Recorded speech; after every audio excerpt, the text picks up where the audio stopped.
Anything you all do, I do something else instead. You all cross the street that way for everything? I'm climbing. Call out to your boy, man. I do other things. What you guys do, I don't do. What they do, I don't do. I'm not a money watcher. I don't give a damn. Once again, the rap game went crazy. Like really crazy. Tony Yayo just gave Jim Jones a harsh reprimand and social media is going crazy. Yayo didn't mince words in a scathing new interview. He labeled Jim outright a phony, a scammer, and a man who has been playing both sides for far too long. Me and other niggas, right? Stack Bundles, one of my favorite rappers in the world. Rest in peace. Rest in peace. Rest in peace. Far Rock. Yep. You understand? Jim Jones, he had Stack Bundles, he had Max B. I looked at it like, wait, you know, Stack Bundles had a portion was still in the hood. No disrespect to Jim Jones. Fifth had me in Battery Park. I could walk out that barefoot.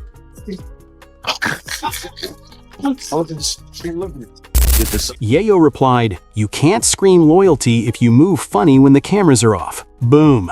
Everyone knows that Yayo only speaks when he has information to share, which is why his line rocked the internet.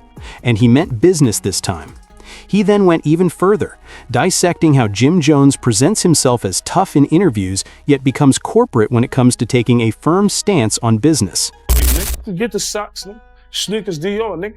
But I'm walking out there barefoot. That's when you know a nigga love you, boy. Because he making sure you don't get your shit split. Because you go back to 134, anywhere, Baisley, right, Brooklyn, phew, shit get split. Once I got shit, nigga shot my shit up. Bentleys and all that. Y'all can get that sneaker, just toss that over there. My shit's official. You know what I'm saying? Yo, look, but a nigga put me in position. Rest in peace of Stack, but Stack got killed in the project with a Porsche. Yeah. Come on, nigga, I'm from the hood. In essence, Yayo stated that Jim wants to pretend to be a gangster until it becomes awkward. The internet went nuts at that point. Timelines are blowing up, memes are going viral, and everyone is saying the same thing. Yayo revealed the reality. Just the facts, without any sugarcoating or filters. The most absurd aspect was that Jim Jones said absolutely nothing. Not even a snappy response, not a post, not a tweet. And that stillness spoke a lot for a man who typically responds with clapbacks. Supporters were divided. Whether as some perceived shock or guilt, the energy changed quickly. Y'all niggas thought, nigga, I done been around the Black Justice and Sheena Preems and all that, nigga. The E-Money Bags, all that, nigga. The younger niggas under that. So with everything you Maserati Fox. Real nigga, huh? So with everything that you saw, what would you change? I just pray to God every time I leave the house. But what would you change? Change what? That's a cup. I heard you talk about all the shit you went through, all the shit niggas is still going through. What God? The self-described capo became a popular meme overnight. Yes, Tony Yayo was the man who used to be a clown, appeared to be the most genuine person in the room as they left, exuding self-assurance and raw strength. Every blog, every feed, and every nook of society was illuminated by that viral video. In addition to making fun of Jim, Yayo destroyed his entire reputation. He said some dudes build reputations off illusions. And it was a real knockout blow, man. Genuine ones are not required to prove anything. Jim's whole brand has always been based on being that Harlem boss, tough, flamboyant, and untouchable, so that one hurt. However, Tony Yayo pulled back the curtain and ripped that entire picture apart, claiming that Jim's street language didn't match his actual movements. The problem is, when she was on the show, she had said that she had heard about you wasn't giving Stack money, but people don't know that when Stack asked you for the bread, you were going to the bank. I think the bank was closed. Something happened because me and Bino talked about it. I remember being there, and you was going to give him more money after the money he spent because we was on tour. He like, geez, I spent all that tour money, geez, on Pop, I bug it. Whatever he did, brought another Porsche, BMW. He like, yo, Pop, geez, you said closed mouth don't get fed, geez, I'm Pop, geez, I'm hurting. It's a fact. And when I told him, I said, yo, go get 25 grand from the bank tomorrow. He like, oh, yo, what's up with that Wrangler truck? I'm like, I left that shit in Brooklyn. I don't even want that shit. I don't even know what block it's on. Matter of fact, it's by the car shop where I got the Maserati from. He like, you let me get that, geez. I'm like, go take it. You probably got to get a new key. He like, oh, I'm going to go get that tomorrow, geez. You different, geez. And we all know the rest of the story. Why do you think? Why, in your opinion, did he bring up Jim's tumultuous relationships with Cameron, Max B, and even his own Dipset family throughout the years. For example, how can you advocate for loyalty while your own group is constantly disintegrating?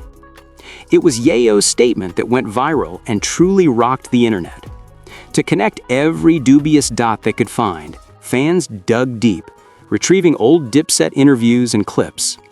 The most absurd thing is that Jim made no denials. There was silence. No post, no clapback, not even a clever comment. Furthermore, silence can have a greater impact on hip-hop than a diss tune ever could. Online users began to claim that Yayo not only exposed Jim, but also completely degraded him. That type of hit is distinct.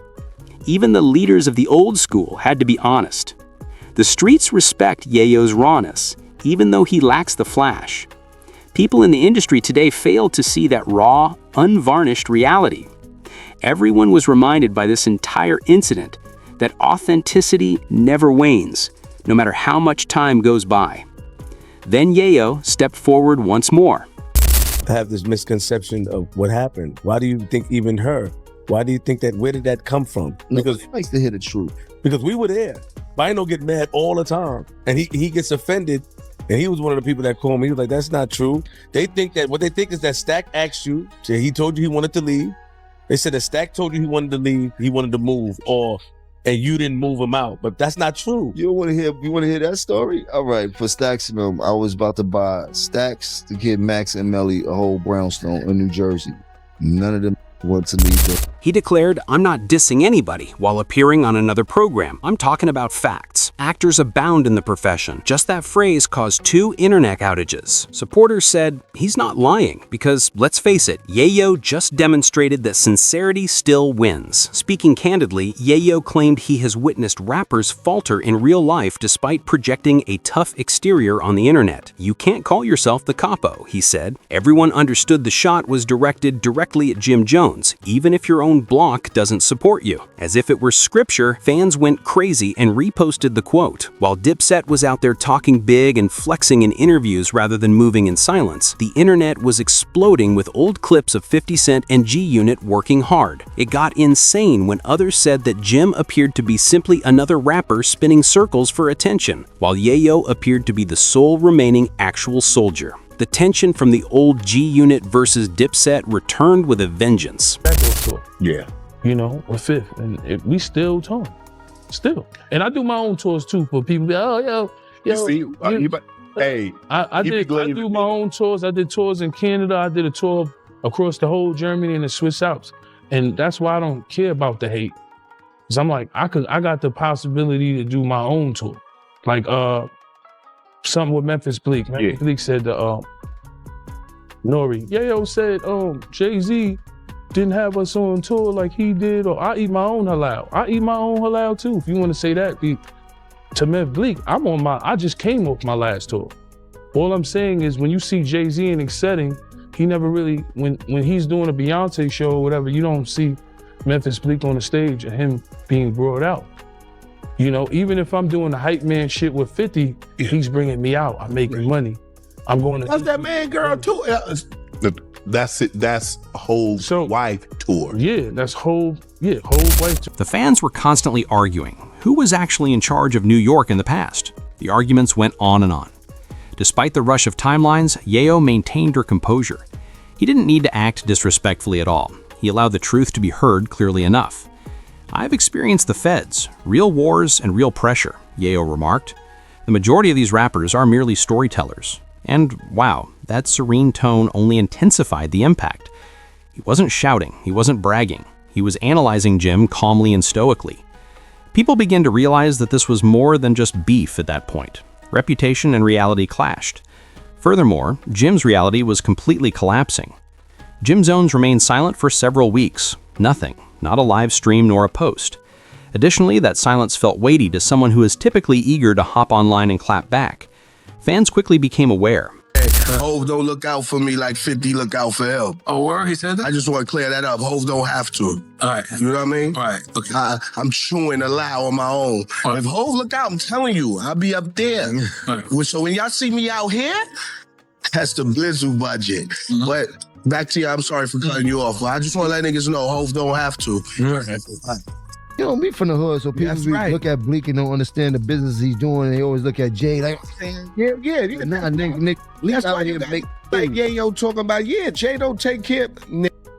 I don't need Jay to go on tour. Smoke hard coke, Yo, chill. You look like you need to be taken care of, nigga. You look like you need to go to the dentist. You need to look like you need to brush your teeth. You look like you need hygiene, nigga.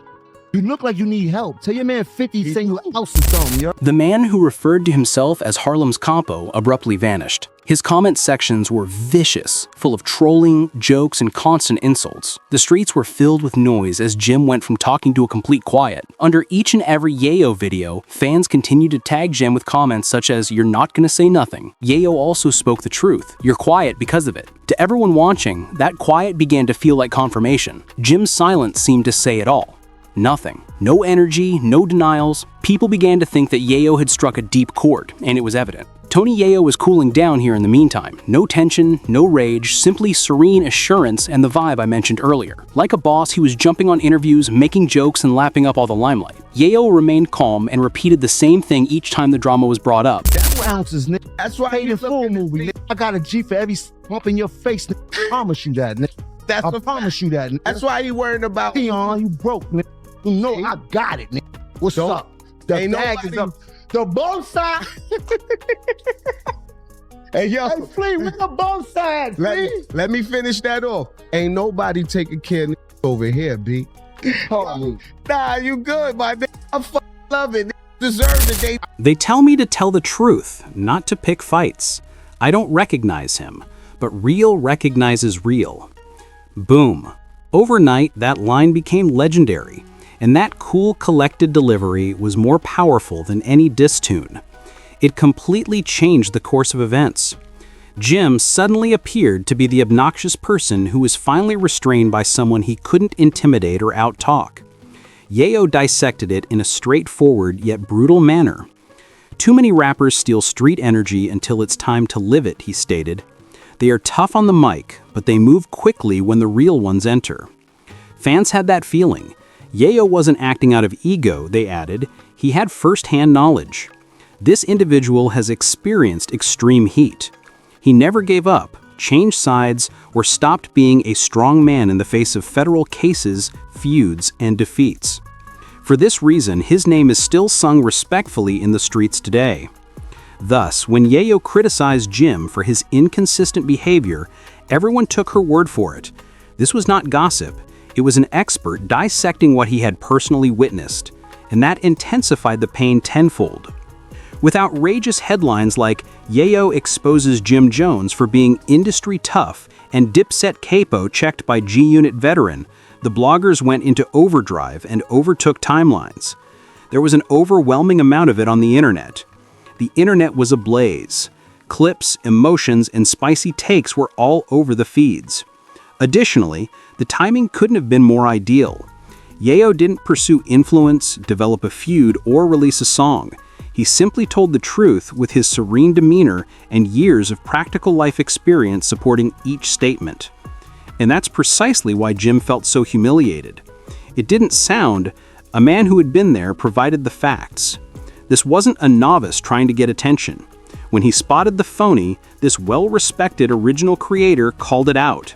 Jim tried to act cool online when things got heated by sharing photos, posing with famous people, and saying things like, "Success is the best revenge." However, the internet didn't believe any of it, not even for a moment. Yayo quotations, laughing emoticons, and constant taunting were all over his remarks. Each post evolved into a heated debate. It was acknowledged by even some devoted Dipset supporters that Jim needed to speak up. However, they understood in their hearts that it would no longer matter. Any return at this point would sound hurried, unstable, and late. The people had already chosen their winner, and the harm had already been done. After everything was said and done, it became evident that Yayo had not just won the debate. For real, he grabbed the crown.